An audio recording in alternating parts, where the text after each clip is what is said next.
ആണവായുധം നിർമ്മിക്കില്ല എന്ന് ഇറാൻ ഉറപ്പ് നൽകിയതായി അമേരിക്കൻ പ്രസിഡന്റ് അവകാശപ്പെടുന്നു. എണ്ണ പ്രകൃതിവാതകവുമായി ബന്ധപ്പെട്ട പ്രസക്തമായ സമ്മാനം തനിക്ക് ലഭിച്ചുവെന്നാണ് അദ്ദേഹം പറയുന്നത്. ഇറാനുമായി സമാധാന കരാർ ഒപ്പിടാനാകുമെന്നാണ് പ്രതീക്ഷയെന്ന് അദ്ദേഹം പറയുന്നു. 15-ന് സമാധാന പദ്ധതി അമേരിക്കൻ പ്രസിഡന്റ് മുന്നോട്ട് വെച്ചു.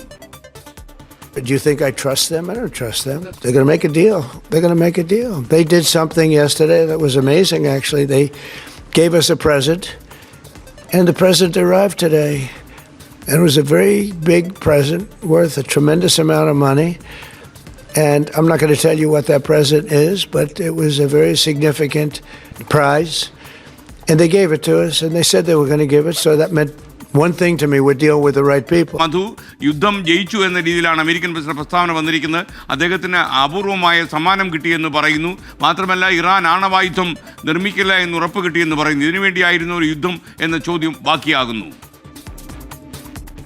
Good morning എസ്കെൻ. ഇന്ന് ഉച്ച കഴിഞ്ഞ് മറ്റൊരു ഫംഗ്ഷനുമായി ബന്ധപ്പെട്ട് മാധ്യമപ്രവർത്തകരോട് സംസാരിക്കുമ്പോഴാണ് ഇറാൻ വിഷയത്തിലേക്ക് ഈ ചർച്ച വഴുതി മാറിയത്. ഡൊണാൾഡ് ട്രംപ് വലിയ ആത്മവിശ്വാസത്തിലായിരുന്നു ഇന്ന് പതിവിലും വിപരീതമായിട്ട് ഈ മാധ്യമപ്രവർത്തകരോട് സംസാരിച്ചെന്ന് ശ്രദ്ധിക്കേണ്ടിയിരിക്കുന്നു. അദ്ദേഹം പറയുന്നത് ഇറാനിൽ നിന്ന് ഇന്നലെ വളരെ അത്ഭുതപ്പെടുത്തുന്ന ഒരു വലിയ സമ്മാനം അദ്ദേഹത്തിന് ലഭിച്ചു, അതീവ പ്രാധാന്യമുള്ള വിലമതിക്കുന്ന ഒന്നാണെന്നാണ് ട്രംപ് അത് എടുത്തു പറഞ്ഞത്.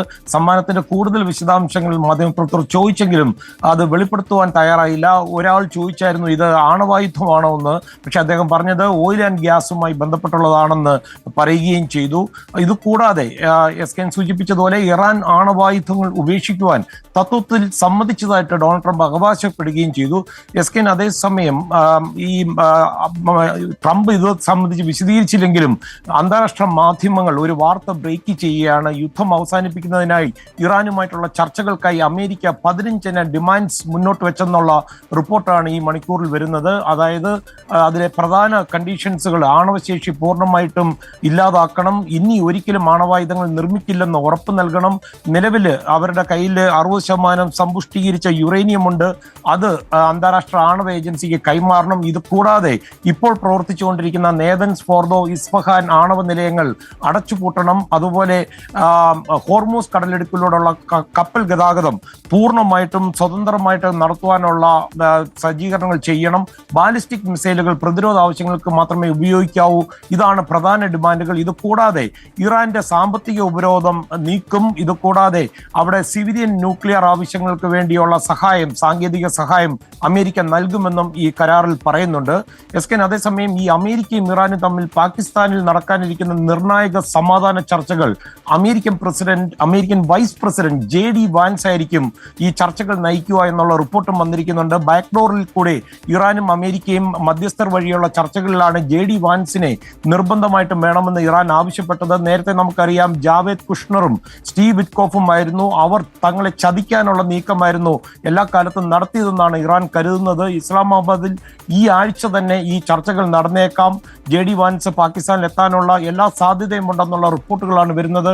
പാകിസ്ഥാൻ പ്രധാനമന്ത്രി ഷഹബാസ് ഷെരീഫും അതുപോലെ അവരുടെ സൈനിക മേധാവി അസീം മുനീറും ഇതിനായിട്ടുള്ള ശ്രമങ്ങൾ ഊർജിതമാക്കിയിട്ടുണ്ട്. Iran parliament speaker Mohammad Bagher Ghalibaf ആയിരിക്കും ഈ ചർച്ചകളിൽ ഇറാന്റെ ഭാഗത്ത് നിന്ന് നേതൃത്വം നൽകിയേക്കുമെന്നാണ് ഈ മണിക്കൂറിൽ നമുക്ക് ലഭിക്കുന്ന റിപ്പോർട്ടുകൾ. എസ്കെൻ അതേസമയം പശ്ചിമേഷ്യയിൽ അമേരിക്ക വലിയ തോതിൽ ഒരു വൻ മിലിറ്ററി ബിൽഡപ്പ് നടത്തിക്കൊണ്ടിരിക്കുന്നു എന്നുള്ള റിപ്പോർട്ടുകളും വരുന്നുണ്ട്. അമേരിക്കയുടെ പടുകൂറ്റൻ വിമാനങ്ങൾ C-130 ഉൾപ്പെടെയുള്ളവ ഈ ട്രാഫിക് ട്രാക്കറിലും ഒക്കെ കണ്ടതായിട്ട് പലരും റിപ്പോർട്ട് ചെയ്യുന്നുണ്ട്. അമേരിക്കയുടെ വ്യോമത്താവളങ്ങളിലേക്ക് ഈ വിമാനങ്ങൾ വന്നു പോകുന്നതായിട്ടുള്ള റിപ്പോർട്ടുകൾ വരുന്നുണ്ട്. അതേസമയം റോയിട്ടേഴ്സ് ഉൾപ്പെടെയുള്ളവർ ബ്രേക്ക് ചെയ്യുന്ന ന്യൂസുകൾ മിഡിൽ ഈസ്റ്റിലേക്ക് 3000 മുതൽ 4000 വരെ സൈനികരെ അയക്കാൻ പെന്റഗൺ ഒരുങ്ങുന്നെന്ന് പറയുന്നു. നോർത്ത് കരോളിനയിലുള്ള ഫോർട്ട് ബ്രാഗ് ആസ്ഥാനമായുള്ള അമേരിക്കൻ സൈന്യത്തിന്റെ എലൈറ്റ് വിഭാഗമായ 82 എയർബോൺ ഡിവിഷൻ, ഈ വാർത്ത നമ്മൾ ഇന്നലെ പുറത്തുവിട്ടതായിരുന്നു. അവിടെ നിന്നുള്ള സൈനികരെയാണ് വിന്യസിക്കുന്നത്. അവർക്ക് എത്രയും വേഗം വിന്യസിക്കുവാൻ കഴിയുന്ന ഒരു ഇമ്മീഡിയറ്റ് റെസ്പോൺസ് ഫോഴ്സ് ആണ്. ഈ സൈനികർ എവിടെയാണെന്ന് പെന്റഗണോട് ചോദിച്ചിട്ട് അവർ വെളിപ്പെടുത്തിയിട്ടില്ല. ട്രംപ് ഇതിനുള്ള ഉത്തരവ് പുറപ്പെടുവിച്ചിട്ടുണ്ടെന്നും പറയുന്നു. ഹോർമൂസ് കടലിൽ തുറക്കുന്നതിനും അതുപോലെ ഇറാന്റെ കാർഗ് ഐലൻഡിന്റെ നിയന്ത്രണം ഏറ്റെടുക്കുന്നതിനായിരിക്കാം ഒരുപക്ഷെ ഈ സൈനികർ പോകുന്നതെന്നുള്ള സൂചനകൾ വരുന്നുണ്ട്.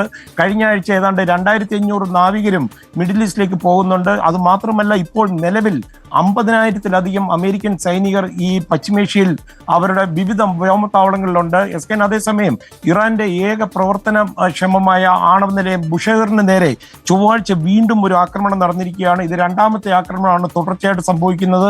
മാർച്ച് 17-നാണ് കഴിഞ്ഞ പ്രാവശ്യം ഈ അപകടം നടന്നത്. ഇറാൻ തന്നെയാണ് ഇത് സ്ഥിരീകരിച്ചിരിക്കുന്നത്. എസ്കൻ, മധു കൊട്ടാരക്കരയാണ് അമേരിക്കയിൽ നിന്നും ചേർന്നത്.